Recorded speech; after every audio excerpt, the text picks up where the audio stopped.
swept to power on the back of a youth-led protest movement last year. The International Federation of Red Cross is sending more than $1.2 million to the Red Cross in Nepal to help with relief efforts. The hardest hit areas are extremely difficult to reach, particularly in the northern Rasuwa district, where bridges have been washed away and major roads cut off, making it hard to assess the full scale of the disaster, the Federation said in a statement. The priority now is to reach affected communities and get assistance to people who have lost their homes, suffered injuries, or have been cut off, said David Fisher, the head of the Federation's delegation for Nepal. Jiban Gamir, the managing director of the expedition group Shangri-La Nepal, said he had been coordinating aerial rescue efforts with security officials. "We've never seen that high of a flood," Gamir said. Ramchandra Lamachhain, the founder of Dream Tibet Travel and Tours, a travel operator in the Himalayas, said in an interview that a group of about 35 people on one of his company's tours were missing because of the flood.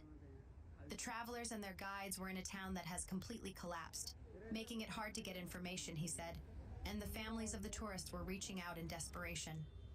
"We are still hoping," he said. Floodwaters and mud crashed through Himalayan river valleys and swallowed villages on Wednesday, creating a cross-border crisis in Nepal and the Chinese territory of Tibet, with an unknown number of people swept away or buried. Thousands of people live in riverside settlements downstream from the flooding, and hundreds are dead or missing, including foreign tourists.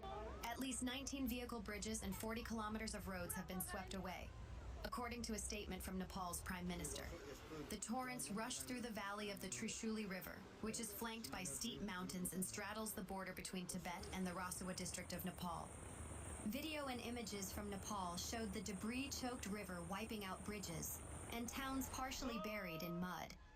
Jirong Port, a small town with a border crossing into Nepal, is within the Tibetan Autonomous Region, an area that the Chinese government keeps under tight control as part of efforts to quash any dissent over its control of Tibet.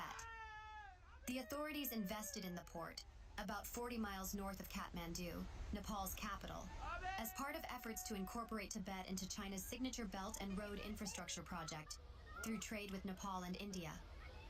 Officials were caught off guard by the floods on Wednesday because it was not raining, according to Narendra Pariyar, the chief district officer of Rasuwa.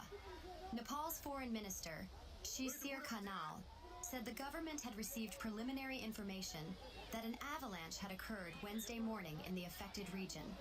Landslides in the region caused shaking intense enough to initially register as a 5.2 magnitude earthquake, according to the U.S. Geological Survey.